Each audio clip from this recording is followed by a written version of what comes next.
Welcome to this lecture series in coordinate geometry on straight lines.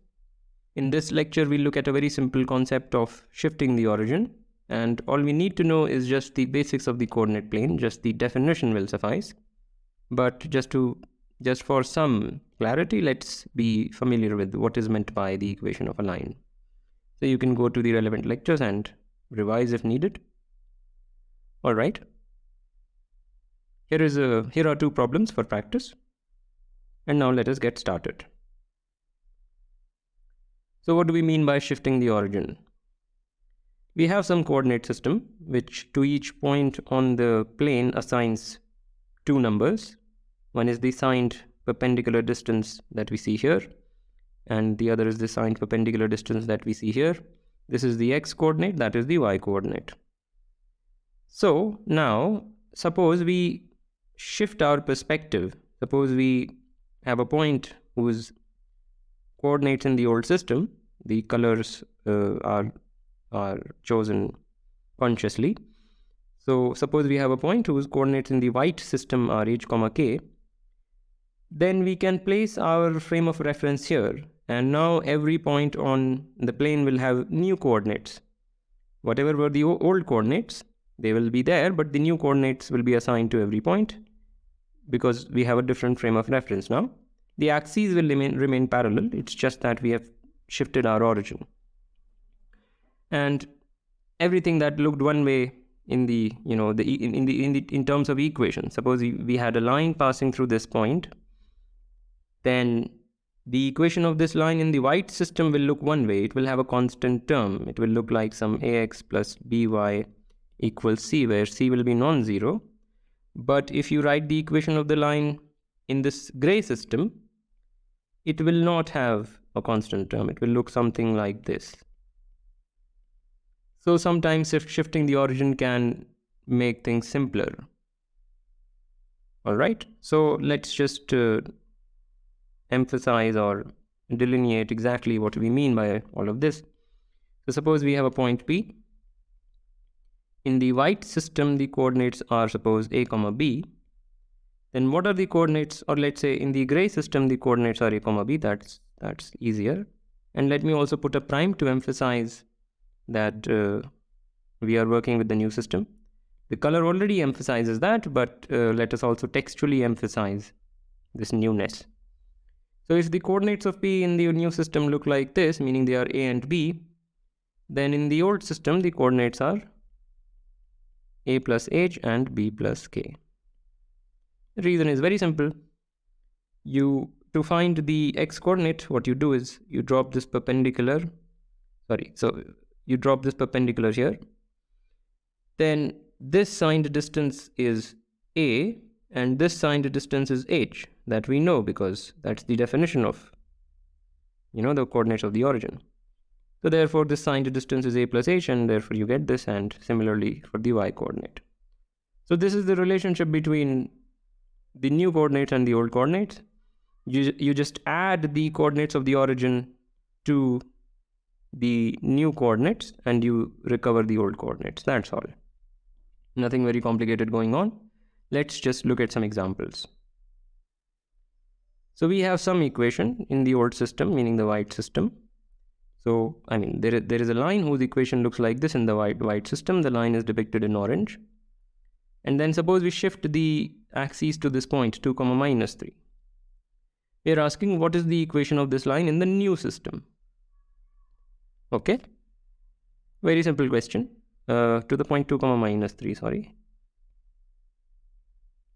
Yeah. So what is the equation of the line in new system? Just so that we do not get confused with the colors, I will use the color yellow to write this particular solution. So let P be some point. P be a point in the plane. Say P is a, b. Let's use small letters, a, b prime, which means what? Which means that the coordinates of P in the new system are a and b. Okay. Then P is a plus 2, b minus 3. So this prime denotes that we are working with the new system, and unprimed means in the old system. And now finally, P lies on the line L if and only if this pair satisfies the equation of the line in the old system, which is given, which is to say that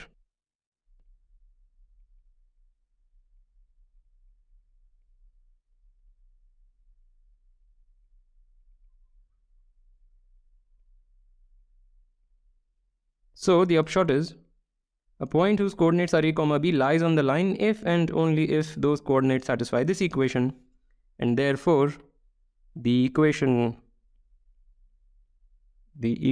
of the line L in the new system is equal to that. Okay, nothing very interesting going on. Let's look at another example. So this time we have some set of points on the plane which are described by this equation, meaning whatever that shape is, that is actually a circle, but whatever that shape is, a point P whose coordinates are x, y will lie on that shape if and only if it satisfies this equation. That's what it means. So we have some shape described by this equation. What does that shape look like, or what is the equation that describes that shape if you shift the origin to this new point, to the point 3, -5? Alright, so it's the same thing as we did in the previous one, and this time I'll use the color white. So apologies have been offered. So let P be a point on the plane and say its coordinates in the new system are a and b. Then P is a plus 3, b minus 5 in the old system, and as before, thus P lies on the figure described by the equation in the problem if and only if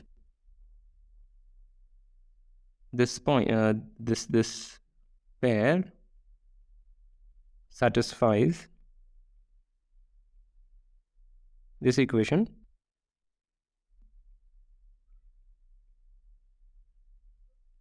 which is to say that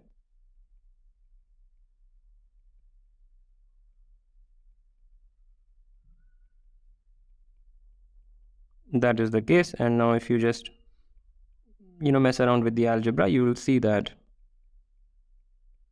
the above thing is equivalent to this. Thus the equation in the new system is that.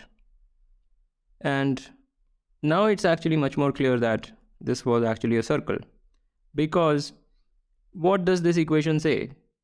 The left side is the square of the distance from the origin, and the right side is 36. So the set of points that in the figure described by the equation are exactly those points whose distance from the origin is 6, square root of 36, which is 6, and that is a circle. So basically, shifting the origin can give you a new perspective, and this new perspective can sometimes be more illuminating than the previous perspective. That's all. Okay, let's look at one more example, which somehow I have already solved here. Let me erase.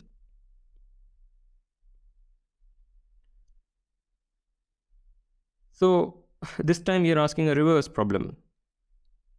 We want to find the point at which to which we can shift the origin so that this horrible equation will not contain the term in y, meaning the coefficient of y must be 0 in the new system, and the constant term should also vanish, meaning here we have a non-zero constant term, but we want the constant term to also vanish. So it's unclear that we can satisfy both constraints. Just because we can demand something doesn't mean the demands can be fulfilled.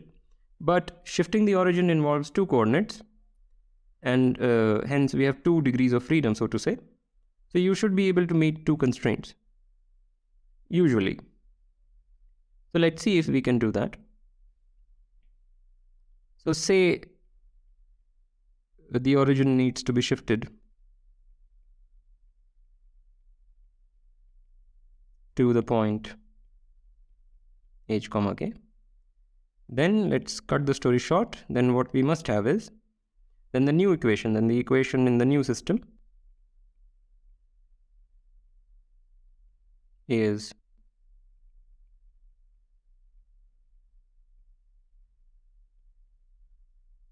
that, and if you do the algebra, that will tell you.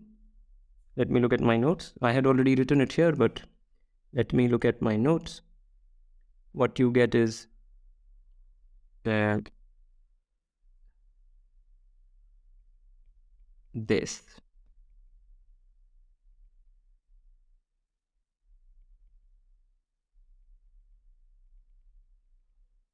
So this is the equation in the new system. What we want is that this goes away and that goes away. So we want this to be 0, which is same as saying that we want k equals 3, and the other thing to be 0,